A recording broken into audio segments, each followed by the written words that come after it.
Today on Election Yard, let's talk about 2026, the midterm elections, which are coming up next year in the United States. They're already starting to take shape, and it would appear that the Democrats have landed themselves a big fish. Axios has reported that Roy Cooper, the former governor of North Carolina who just left office less than a year ago, is going to run for the Senate as a Democrat.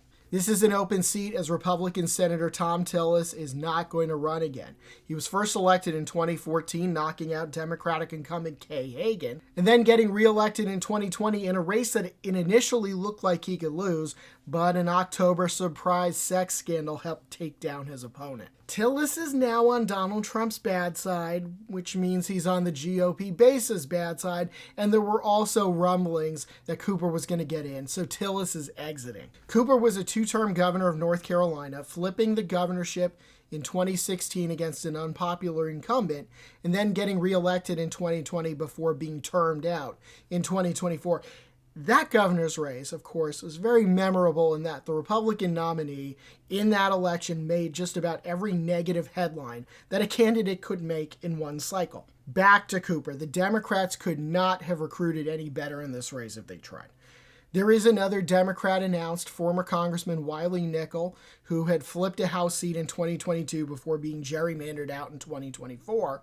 But my expectation is that Cooper is going to suck all the oxygen out of that particular room. No other Democrat in the state would have been as well equipped to run this campaign aside from Cooper, a guy who had reasonably low disapproval numbers and has won statewide office multiple times, 6 to be exact. 4 terms as Attorney General and 2 terms as governor. And in fact, he's never lost a statewide race. My guess is endorsements will start to come in quickly from other Democrats, and the nomination is going to be his to lose. The Senate map for Democrats in 2026 is a difficult one, and if they were going to have any hope of putting a dent in the GOP majority, let alone flipping the Senate, they needed a high-profile candidate like Roy Cooper. Looking at the current status of the Senate, the GOP has 53 seats plus the vice president, which means the Democrats would have to pick up 4 seats to take power. They probably lost one too many close Senate races in 2024 to have a genuine shot at it in 2026, but that doesn't mean they won't try. Democrats are going to have to defend a few seats of their own, but we will get into that another time. You might be able to say that this is the Democrats' best chance for a flip anywhere so far, given that nobody seems to want to run against Susan Collins up in Maine, despite her decreasing approval ratings. We know Cooper is capable of winning this race because his electoral career in the state has been successful. However, it might be helpful to illuminate some of the state's recent electoral history. You might be sitting out there thinking, well, this is a red state, so Cooper probably won't win. Do the Republicans win statewide races in North Carolina? Yes. Do they win them by a lot? Not usually.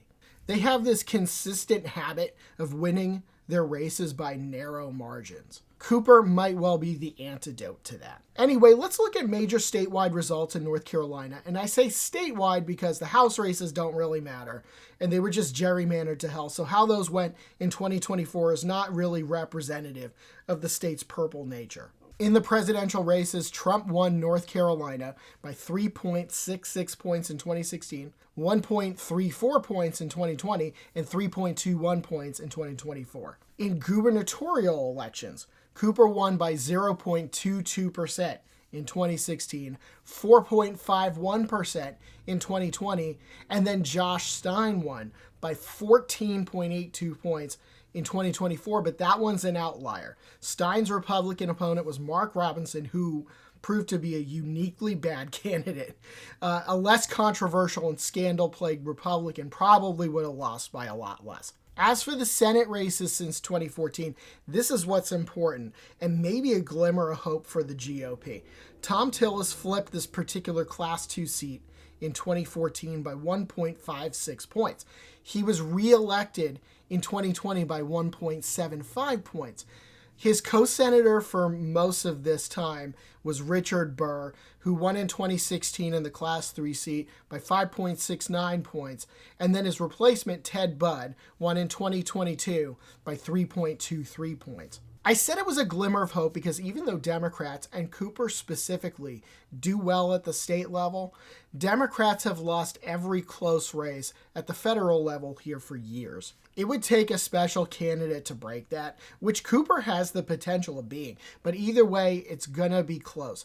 North Carolina, politically and demographically, is built for close elections. It's definitely not a blue state, but if it's red, it's a very light red. Kind of like what Florida used to be in the pre-Trump era. If Cooper ends up losing this race, it's not going to be by a lot. Democrats should be cautiously optimistic that Cooper is their best candidate available by a mile, but it takes some doing to get Democrats to win Senate races here. And it's probably going to be a close race. So, will Roy Cooper win this Senate race in November 2026? I don't know. I'm not Kreskin. But what I do know is that electionyard.com will have plenty more on the midterms, so visit us and follow us on social media.